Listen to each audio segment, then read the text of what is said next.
Okay, so this Farbrengen they're going to learn, it was given by the Rebbe in Parshas Boy, in Tafshin Mem Gimel, 8th of Shvat. And let's go right to it. This Farbrengen is happening because of many different things, many different virtues of this Shabbos, and each of them has its own achievement, its own significance, and with the combination of all the different elements of this Shabbos together, there is something greater that's created. And although when you will look at each of these individual things by themselves, without joining them together, that concept, each element on its own, would fill the content of the whole day. In other words, each of these things is something which is all inclusive, which is so important that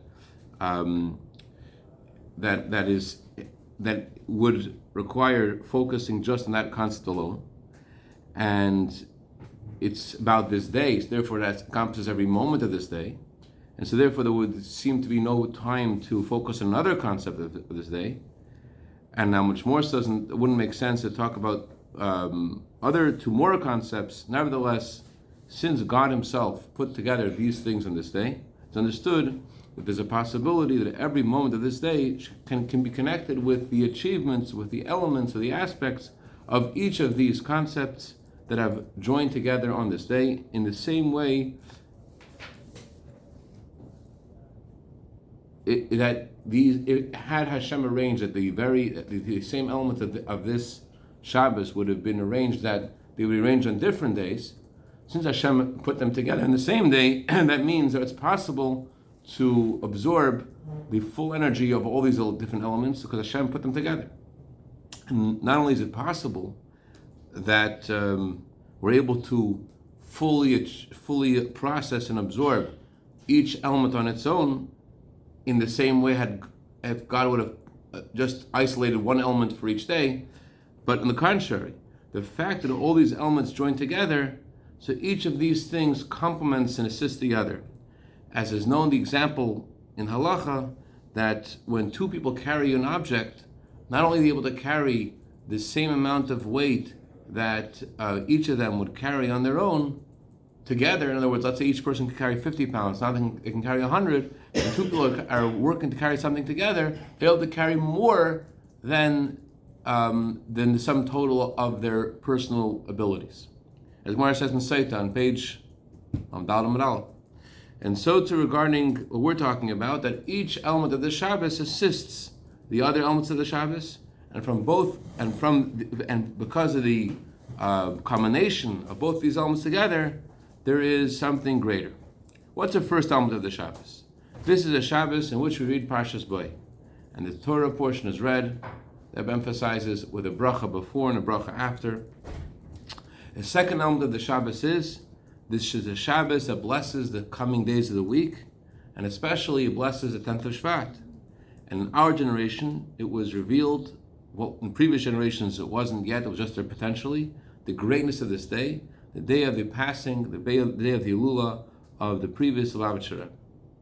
So that means that this, in addition to the greatness of the 10th of Shvat, and the 10th in general is connected to holiness, as the Torah says, the 10th shall be holy. Besides that, there's an additional blessing and flow of godliness from the Shabbos before, as the Zohar says that Shabbos blesses all the days of the coming week. So this is understood, the greatness of this Shabbos, because this Shabbos has the ability to bring additional blessing in all elements of the 10th of Shvat.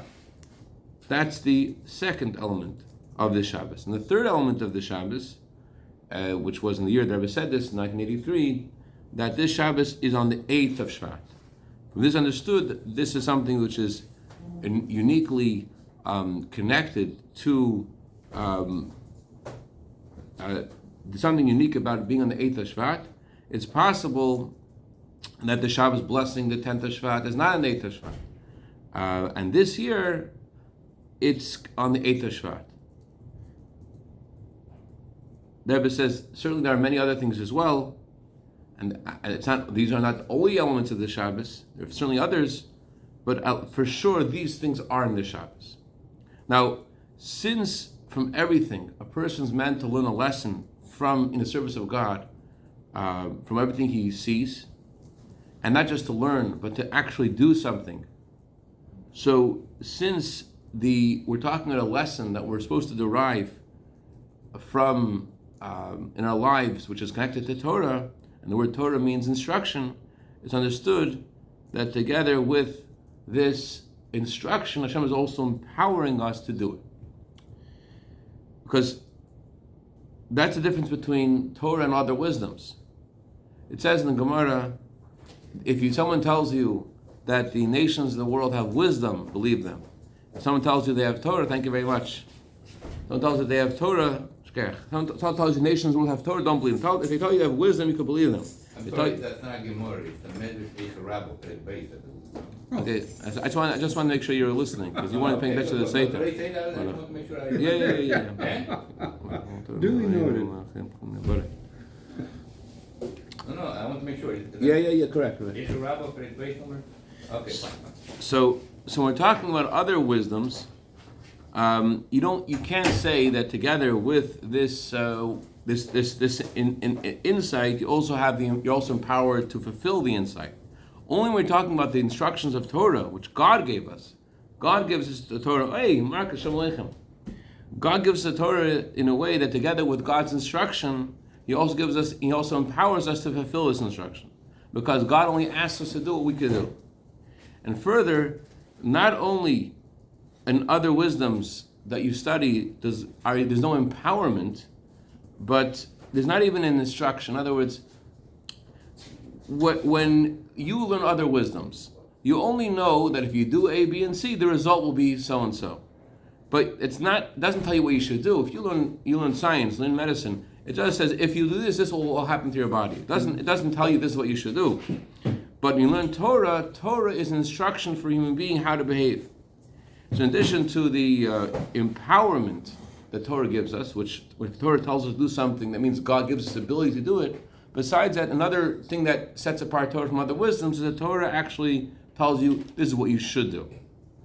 For example, Rebbe gives the same example that I just in medicine tells a person that if you act a certain way, this will cause you to have the opposite of health. May God preserve us.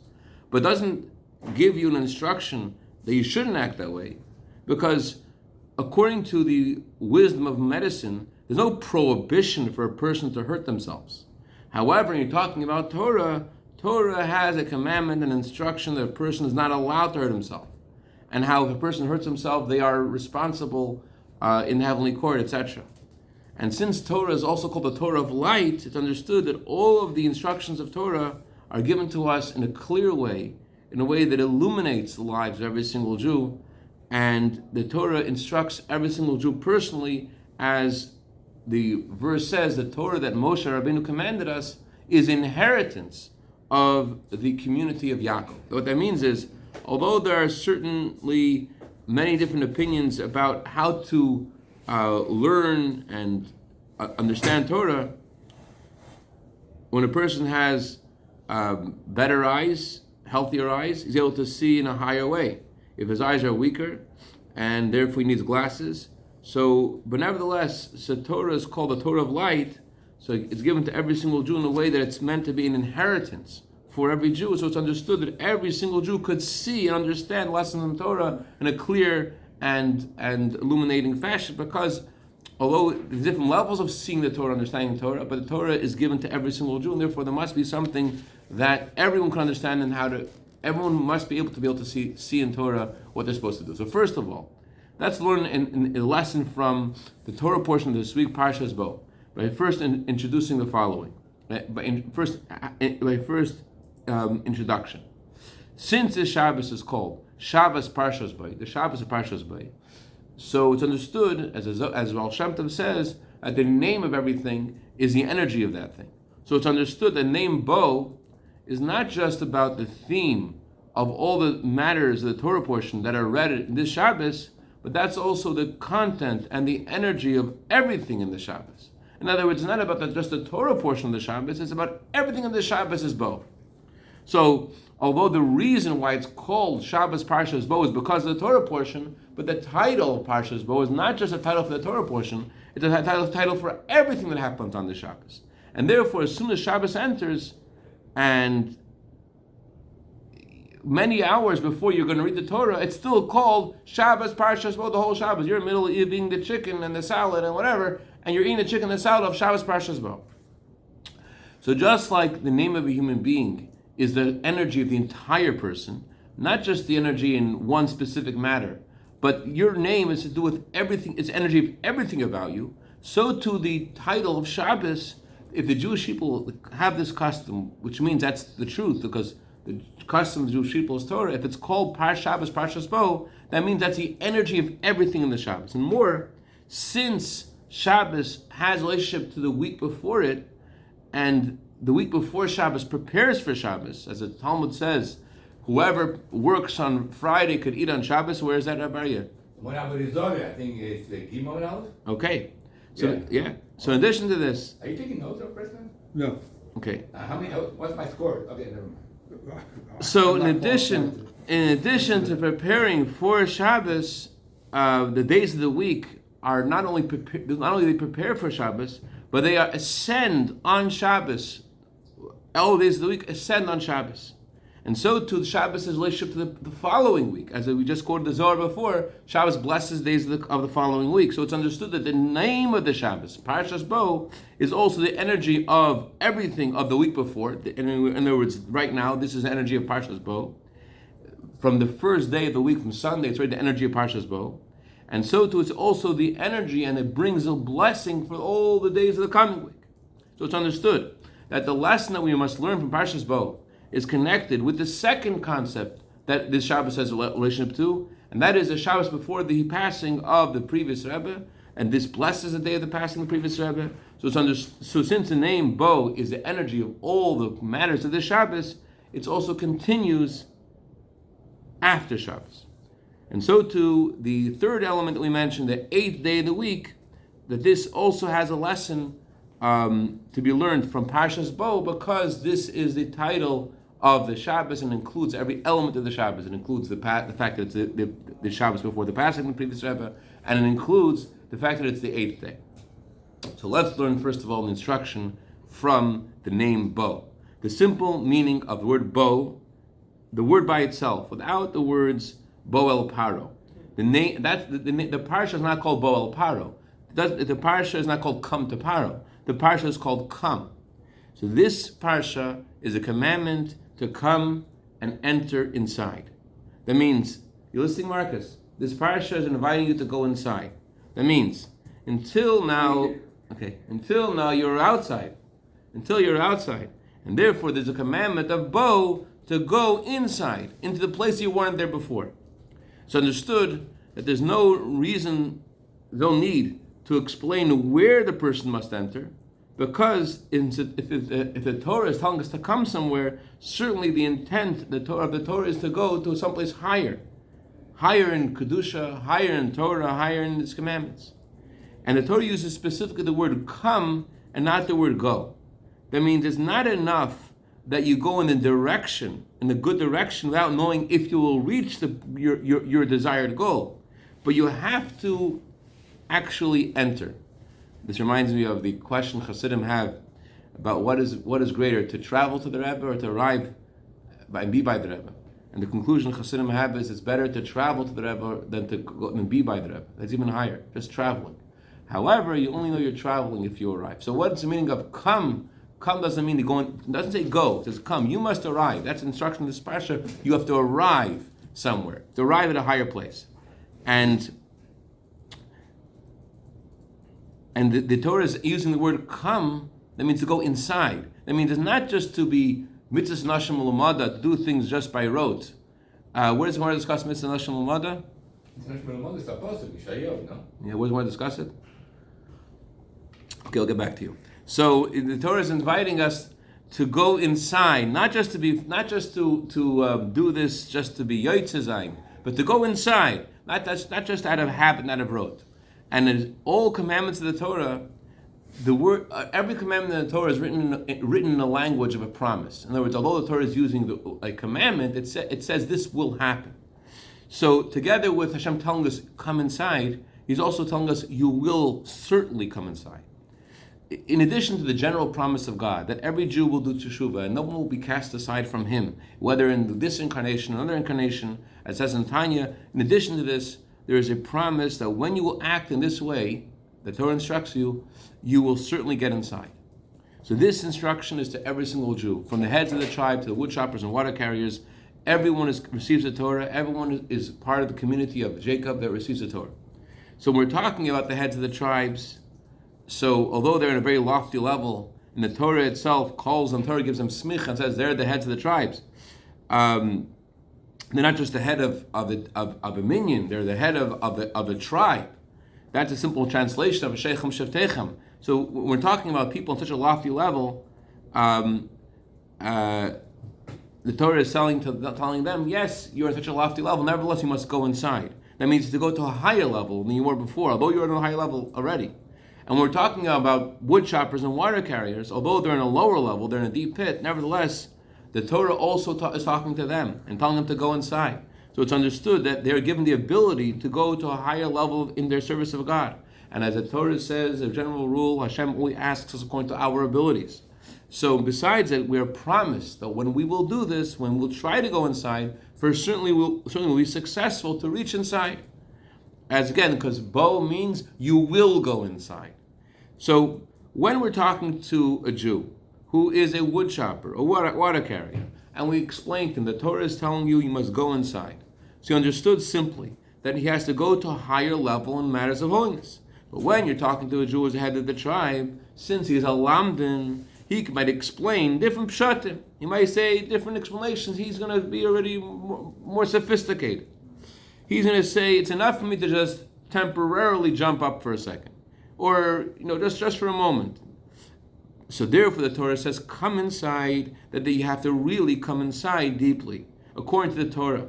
As we find in halacha, the parameters of derech bia, as Gemara says in Shuas on page, the bia kedarka, that means that this idea of reaching a higher level has become your nature. The word boy means to go in a normal way that becomes your nature.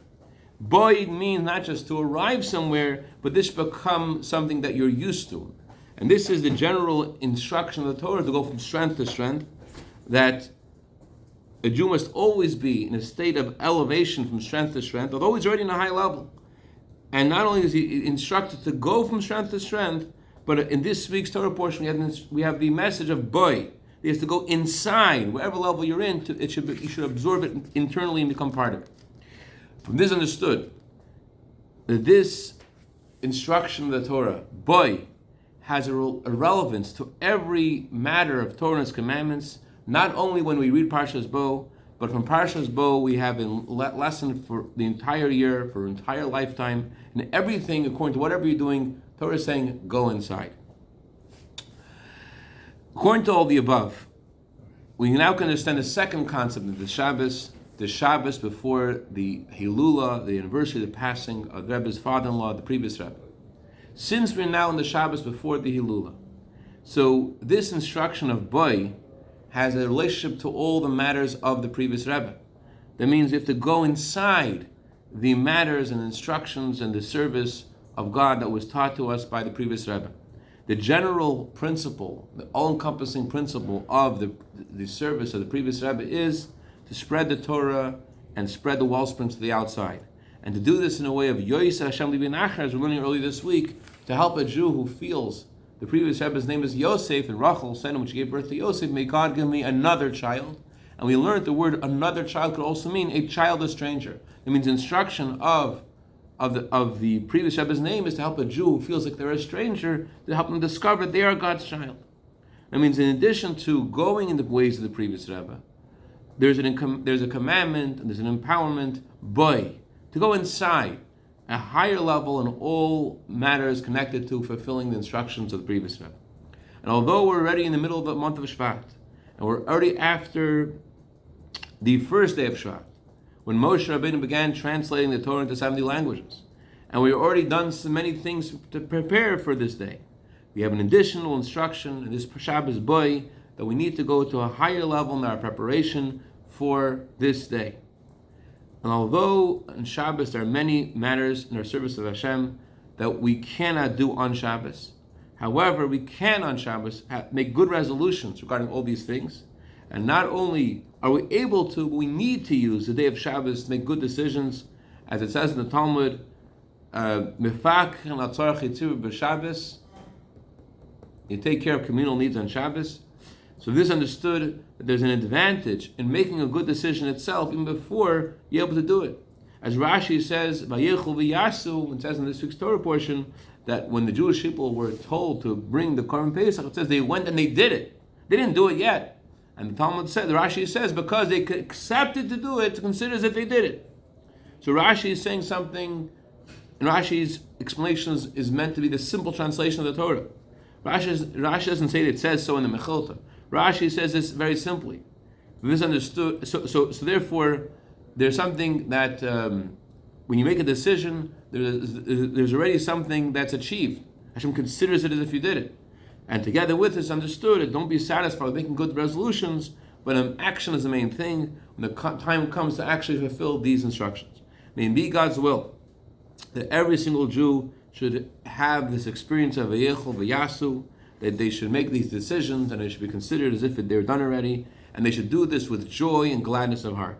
And since the Torah tells us, love your fellow man like yourself, and this is a major principle in the Torah, so it's understood for sure that every Jew will also make an effort to influence another Jew in all the above, and also not just to influence the other Jew, but also tefech hamasat fiach. It says in the Talmud, what's the definition of something that's moist? When it's moist enough to make something else moist. So you have to influence another Jew in a way that they'll also want to influence another Jew. And so when we put together all of the service of God of all the Jewish people, we will merit to see the fulfillment of the Torah's promise, Yatzu Kol Tivus Hashem Al Tzavesam, that all the Jewish people will exit the exile and go to the true and complete Geula. And what's unique about this redemption is that not one Jew will remain in exile, God forbid, unlike the redemption from Egypt, where not all Jews left. But now, not even one Jew will remain in exile. And this is understood that influencing another Jew to bring them out of exile has to do with your redemption, because redemption now means everyone is redeemed. So if you're influencing another Jew to be redeemed, you are helping your own redemption, because now the redemption is the redemption of all the Jewish people together, and the redemption of the Shekhinah. And so we should be merit to see B'Karav Mamish, the true Geula through Mashiach, the Geula of every single Jew, and the language of this Torah portion, with our young, with our old, with our sons, with our daughters, in a way that we should go out b'yad rama, with pride, speedily in our days mamish. So that's the Rebbe didn't go yet into the 8th day of the month, the message of that, but what we learned today is as follows.